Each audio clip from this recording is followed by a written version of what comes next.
Hello. My name's Forrest Gump. Seres humanos, seres contadores de história. Nós contamos, ouvimos e acreditamos em histórias desde que passamos a andar sobre duas pernas. Talvez até antes. Na verdade, o começo da nossa história como espécie teve início, segundo alguns, a partir do que chamamos hoje de revolução cognitiva. Antes disso, éramos pré-históricos, ou seja, vivíamos um período antes da história. Foi só quando conseguimos expandir nossas formas de comunicação que passamos a fazer as perguntas triviais da nossa espécie, as quais até hoje não encontramos respostas definitivas. Mais importante que isso, foi a partir da revolução cognitiva que nossa espécie conseguiu formular respostas para essas perguntas que fizessem sentido não para uma pessoa, mas para toda uma comunidade de Homo sapiens.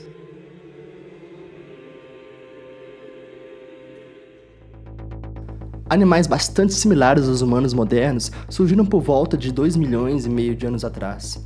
Mas, por incontáveis gerações, eles não se destacaram da imensidade de outros organismos com os quais partilhavam seu habitat, inclusive outras espécies de humanos. Sim, nós Homo sapiens somos apenas uma espécie de ser humano. Aliás, a única que restou para contar história. É o que nos conta Yuval Noah Harari, o autor do best-seller Sapiens, Uma Breve História da Humanidade. Segundo Harari, esses humanos arcaicos possuíam relações de amizade, amor e competiam por status e poder. Mas, da mesma forma, o faziam outros animais como chimpanzés, elefantes e o Homo erectus, nosso primo não tão distante assim. Por algum tempo, acreditamos e creditamos ao nosso cérebro e seu tamanho avantajado o maior crédito por nos propiciar uma capacidade cerebral maior do que os nossos primos hominídeos. Mas lembre-se, embora um grande cérebro ofereça vantagens, ele também apresenta grandes desvantagens. Nós tínhamos que passar mais tempo em busca de comida, pois apesar do cérebro ser equivalente a 2 ou 3% do peso corporal, ele consumia 25% da energia do corpo quando estava em repouso. Em segundo lugar, nossos músculos atrofiaram, justamente por toda essa energia estar sendo canalizada para outro lugar. A gente desviava uma grande quantidade de energia dos bíceps para os neurônios.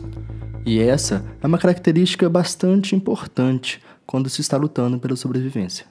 Como então o Homo sapiens conseguiu se tornar essa espécie que domina o mundo inteiro e que em breve irá enviar pessoas a outros planetas?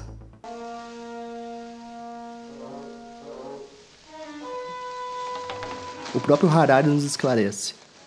O Homo sapiens conquistou o mundo, acima de tudo, graças à sua linguagem única. O surgimento de novas formas de pensar e se comunicar entre 70 mil e 30 mil anos atrás constituiu a revolução cognitiva. O que a causou? Não sabemos ao certo. A teoria mais aceita afirma que mutações genéticas acidentais mudaram as conexões internas do cérebro dos sapiens, possibilitando que pensasse de uma maneira sem precedentes e se comunicassem usando um tipo de linguagem totalmente novo.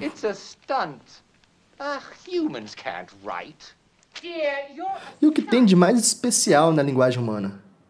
Nós podemos consumir, armazenar, comunicar uma quantidade extraordinária de informação sobre o mundo à nossa volta. Contudo, a versatilidade, mesmo tendo sua importância, não é o grande diferencial da nossa linguagem. O que nos diferencia como espécie é a capacidade de criar e transmitir informações sobre coisas que não existem.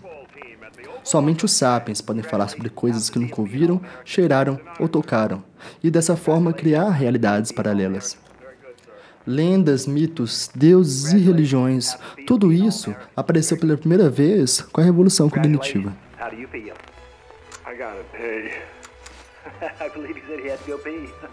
O autor afirma que a capacidade de falar sobre ficções, que também são conhecidas no meio acadêmico como construtos sociais ou realidades imaginadas, é a característica mais singular da linguagem dos sapiens.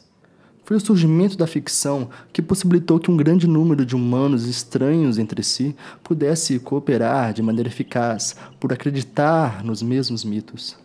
Toda cooperação humana em grande escala, seja um estado moderno, uma igreja medieval, uma cidade antiga ou uma tribo arcaica, se baseia em mitos partilhados que só existem na imaginação coletiva das pessoas. Contudo, é importante salientar que uma realidade imaginada não é em si mesma uma mentira. Ao contrário da mentira, uma realidade imaginada seria algo em que todo mundo acredita, e que, enquanto essa crença partilhada persiste, essa realidade exerce influência no mundo e em todas as pessoas que compartilham do mesmo construto social. Harari arremata: como você faz para as pessoas acreditarem em uma ordem imaginada como o cristianismo, a democracia ou o capitalismo? É simples. Nunca admita que a ordem é imaginada.